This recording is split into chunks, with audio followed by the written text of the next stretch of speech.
The United States women's national team January camp is over. 2 games against New Zealand, the co-host of the 2023 FIFA Women's World Cup. The first game, United States women's national team defeated New Zealand 4-0. A little bit of a tale of two halves situation. We did a recap all about that. Y'all can definitely go check it out when you get a chance. But let's talk about this second game, Lisa. We previewed this and we wanted to talk a little bit about some things that we could possibly see from game 1 to game 2, whether they were just, massive player rotations or minor adjustments. What was that middle third going to look like after the arrangement between U.S. Soccer and Olympique Lyon was complete? Lindsay Herrera, unavailable for the second game, headed back over to France to be with her club team. We knew right away, like, hey, there's going to be an opportunity here to maybe see some different things and some different looks here in this middle third in this second game. I closed out that preview, Lisa, with a big burning question. I said, who is one player you're going to want to see get time in this second game? And if you don't see them, you're going to be a little upset about it. And you said Sam Coffey. Let's run down this starting 11 and talk a little bit about it. When the starting 11 initially dropped as followed. It had Swanson, Morgan, Rodman at the top line, Sanchez, Sullivan, Lavelle for the middle third, and Dunn, Germa, Cook, Huerta, and Murphy to round out the starting 11. During warmups, Alex Morgan, a late scratch with what was referred to as lower leg tightness, and Ashley Hatch slotted in her place, which was kind of cool to see. We talked a little bit about that in the preview of that first game and the recap of that first game, because Ashley Hatch was unavailable. She was not dressed for that first game, maybe, navigating a little bit of a preseason knock of her own, but was able to slot in for Morgan in this second game. Your thoughts when you saw this lineup drop? Well, I initially saw it with Morgan right in the starting lineup, and we didn't find out until about 20 minutes before kickoff that it was going to be Hatch slotting in there. But I liked this lineup, right? I like that we're seeing, excuse me, a little switch up for Black Wananovsky and this team, because we talked about it. How much rotation were we going to see? How many minutes were players like Rodman and Sanchez that were super subs in the first friendly? Were they going to be rewarded with their incredible performance in that first match with the start? I said no. I think that he's going to work on slowly building these players back in, and we'll see them be those super subs that come in.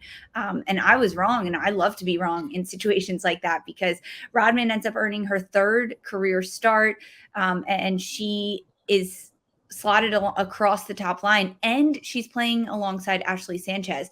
And initially I loved that, because these are two players, Sanchez and Rodman, that play together in NWSL and club for Washington Spirit. So they've got such a great chemistry. Then with the late scratch on Alex Morgan, you throw in Ashley Hatch in that front line. That's another Washington Spirit player. Then Andy Sullivan in the midfield. You've got 4 starting players from Washington Spirit starting in your U.S. lineup, all in the same area of the field. And frankly, I was excited to see kind of what would translate from club play to international play, and then being alongside someone like Mallory Swanson, who definitely deserved the start. I think across the back line between Dunn, Germa, Cook, and Huerta, nothing too surprising there. I think I had predicted Dunn, Germa, Cook, and Fox, but to see Huerta get that start on the right side, the right outside back, that's more her position than it is Emily Fox's at this point. So not at all surprised at that. But I was a little curious to see Casey Murphy in between the 6 in goal for the U.S., because I had wanted to see AD French there. I did. I understand that Casey Murphy has been in these camps and has been one of the goalkeepers that Black Wananovsky is developing to be that number 2 behind Alyssa Nair. And then before we knew it, AD French was back in the mix because of her incredible season with Kansas City in the NWSL. So I think that between Casey Murphy and AD French, there's probably some things going on behind the scenes in terms of like competition for that spot. And I think it's really, really good, that competition to fight for that number 2 spot. But that was one that I was a little bit like, okay, Murphy's there, not AD, because I wanted to see French. What about you, Sandra? When you initially saw this, what do you think? I'm with you. I think we talked about it a little bit in the preview, and players that we were hoping to sort of see in this starting 11, ones that we thought would maybe get to build on their performances from that first game. 100% with you, and the goalkeeping position. Thought maybe we would get French a game like this.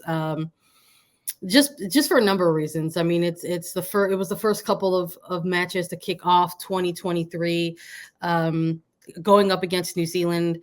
Listen, yeah, we talked about that as well. The opposition that they were facing to kick off their new year. They're a top 25 ranked team, but in terms of the overall record against the United States, it's not great. It's a team that they've, the United States has their number, right? This is a team that typically is on the losing end of going up against the United States. And I believe the last time that one draw that they got against them was way like in a completely different era of both of the programs' existence.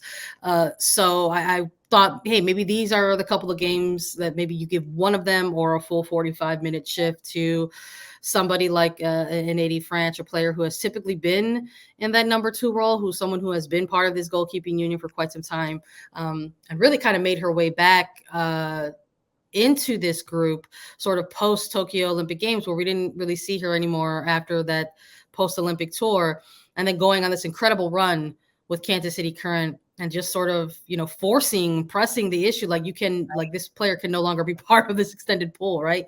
So I thought maybe we would see, a player like her get some time, but we saw the full 90 go to Murphy. Not too surprised to see Dunn in that back line. I know we mentioned at one point, is this a player that they're going to kind of ease in? But I think the timeline of it all, there's not a lot of time to sort of ease in a player like Dunn. And she is someone who probably wants to also get acclimated as quickly as possible with about a 6-month buildup out to the World Cup. So her getting the start, the ability to go another second consecutive full 45 from game 1 to game 2 wasn't too surprising. And I love to see it because we talked about that in the preview. I said that position belongs to Crystal Dunn when she's essentially ready to come back in and keep going and continue to get the minutes.